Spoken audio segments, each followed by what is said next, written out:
নমস্কার বন্ধুরা, আজ হাজির হয়েছি মণিলাল গঙ্গোপাধ্যায়ের লেখা পারম্পর্য গল্পটি নিয়ে। আশা করি ভালো লাগবে।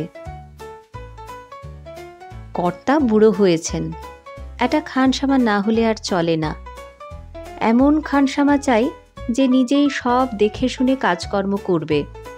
কর্তাকে তার জন্য বকাবকি করতে হবে না। অনেক খোঁজাখুঁজির পর একটি চটপটে খানসামা জুটল। সে বললে 10 ঘরার নবাববাবুর বাড়িতে তার খানসামাগিরির শিক্ষা আরম্ভ। তারপর চোর কাঁটার জমিদার, শেষে ঘুঘুচরের মহারাজ, এদের কাছে কাজে সে হাত পাকিয়েছে। জুতো সেলাই থেকে চণ্ডীপাঠ পর্যন্ত কোনো কাজ শিখতে তার বাকি নেই। শুনে কর্তা ভারী খুশি। বললেন, বেশ, তুমিই থাকো, কাজকর্ম সব দেখে শুনে নাও। সে কাজকর্ম বুঝে নিচ্ছে। এমন সময় কর্তা তাকে ডেকে বললেন, ওহে, কাজ তো বুঝে নিচ্ছ, কাজের পারম্পর্য বোঝো? সে মাথা চুলকে বলল, আগে না কর্তা, টুলো পণ্ডিতের ঘরে তো কাজ করিনি যে ও কথার মানে বুঝব। কর্তা বললেন, পারম্পর্য মানে এই পরপর আর কি। যেমন ধরো, তোমায় তেল আনতে বললুম, তুমি তখনই বুঝবে। এরপর স্নানের জলের দরকার, তারপরই ভাতের ঠাঁই করে ভাত, তারপর তামাক, তারপর ঘুমের বিছানা তৈরি। এই এক হুকুম থেকেই তোমাকে তার পরের কাজগুলো বুঝে নিয়ে করতে হবে। একেই বলে কাজের পারম্পর্য, বুঝলে? খানসামা জোড় হাত করে বলল, আগে বুঝলুম।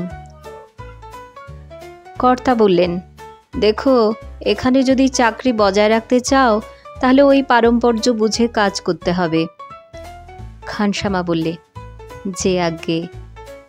সেই দিন রাতে কর্তার একটু মাথা ধরল। তিনি নতুন খানসামাকে ডেকে পাঠালেন মাথাটা একটু টিপে দেবার জন্যে। 2 মিনিট গেল, 10 মিনিট গেল, আধ ঘন্টা গেল, 1 ঘন্টা গেল, খানসামার দেখা নেই। কর্তা বিরক্ত হয়ে ছটফট করতে করতে ঘুমিয়ে পড়লেন। যখন শেষ রাত্রি, তখন খানসামা এসে দরজা ঠেলাঠেলি করে হুড়মুড় করে ঘরে ঢুকে পড়ল।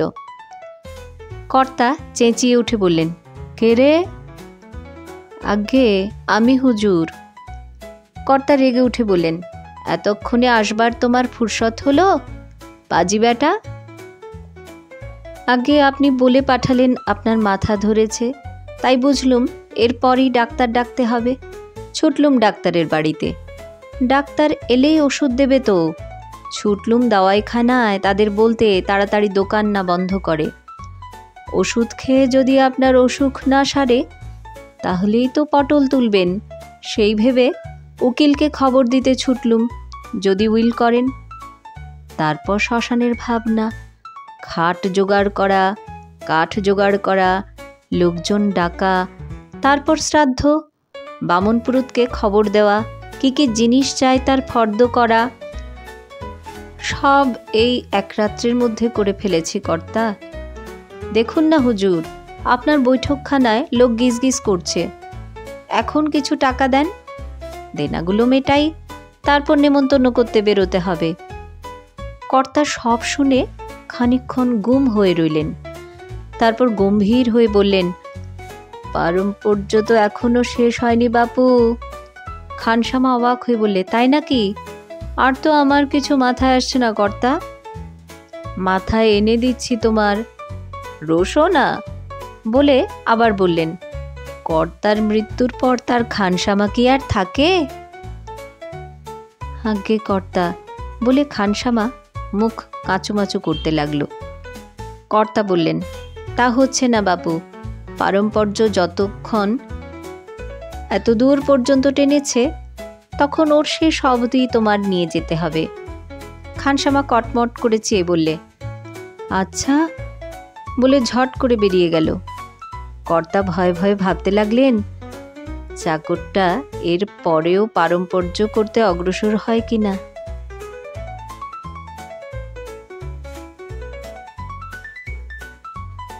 নমস্কার, ভালো লাগলে একটি লাইক দিয়ে দেবেন। ধন্যবাদ।